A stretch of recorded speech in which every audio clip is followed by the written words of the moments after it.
Did you know that 78% of working Americans say they personally deal with complicated individuals at work? Woo!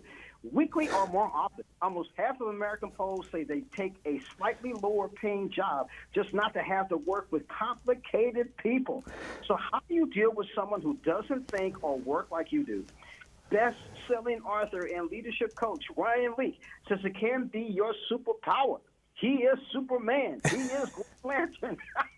He is the Wolverine, and he joins us now to share some advice. Ryan, how are you? James, I'm doing so well, and I can already tell that you work with a complicated person because you started out, you couldn't even get through the intro without, woo! I don't know who went through your mind when you read the title of this book, but we're going to help you today. I promise you that. We're going to help you. Okay, cool. Now, Ryan, in your book, How to Work with Complicated People, you talk about adapting in stressful situations. Yeah. And that's the actual power in them. What do you mean? Well, I think we all want a stress-free life. We want a stress-free work environment with stress-free people that bring us our coffee just the way we like it every single morning. However, most people don't work in that environment. And if they did, they wouldn't be growing in that environment because we don't grow in comfort. We grow when things are challenging and when we can overcome some hurdles. And sometimes those hurdles and those challenges are people. You know, anybody can thrive when they're surrounded by like-minded, supportive colleagues that share their same communication style and work ethic. But no, the superpower comes in when you are face-to-face trying to collaborate with somebody who is wired completely different than you. They challenge your assumptions, they frustrate you. But when you can pause long enough to move towards that person instead of away from them, that indeed is a superpower because that makes you indispensable. That makes you the kind of colleague that can work with almost anyone. Now, you say working with complicated people is a superpower. Explain that. So whenever you find yourself on the opposite side of anything with somebody that you're trying to work with, well, the go-to strategy is to just walk away from them, ignore them, or try to avoid them at all costs. It takes no work to do that. It takes a superpower to be able to say, you know what, I am one of those adaptable people, one of those curious people that can actually move towards difficult people. And I can sit there long enough that they don't stay complicated. Because here's what we've learned. Complicated people have a complicated behind the scenes. And the longer you stay to learn what their behind the scenes story is, the less complicated they become. When you're able to do that in the workforce, that's indeed a superpower. Now, what are some ways to best deal with complicated coworker and manage our own expectations? Well, most people are just caught off guard by complicated people having complicated behavior. They say things like, I can't believe they would say that at work. I can't believe they would put that in an email. And I just simply say, well, believe them.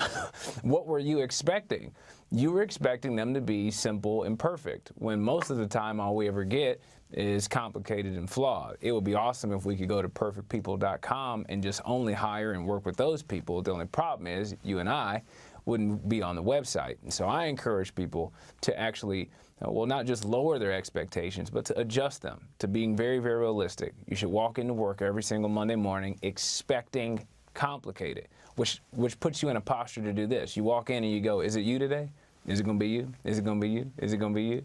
And then those first 4 people, maybe they're all right on that Monday, but then the 5th person, they act a fool. And then you get to say, man, I've been waiting for you all day. Why? Because you have changed your posture. You're saying, I'm not going to be taken off guard. I'm not going to give the emotional thermometer to somebody else of how I'm going to show up every single day. No, I am very much in control. I don't match the energy, I set the standard. I am very much in control of how I show up at work every single day. Even if I'm surrounded by chaos, I don't have to be chaotic.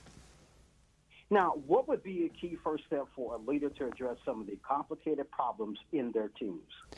Well, first they have to start with addressing the complications in the mirror. Most leaders aren't willing to ask the question, what's it like to be on the other side of me?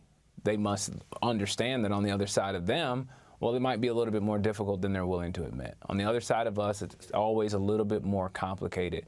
And when we start with that posture, what we do is we have a posture that doesn't make the people around us less complicated, it just makes us less judgmental, and we're all willing to receive from somebody that's willing to admit their own mistakes. Wow, man, it sounds like the Chiefs could have used your advice before they played the Eagles. Now, Where can our viewers go to learn more and get a copy of this new book?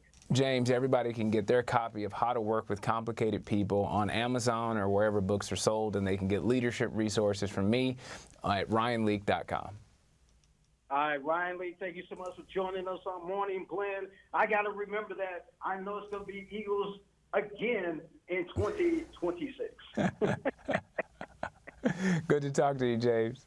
All right, good talking to you, Ryan.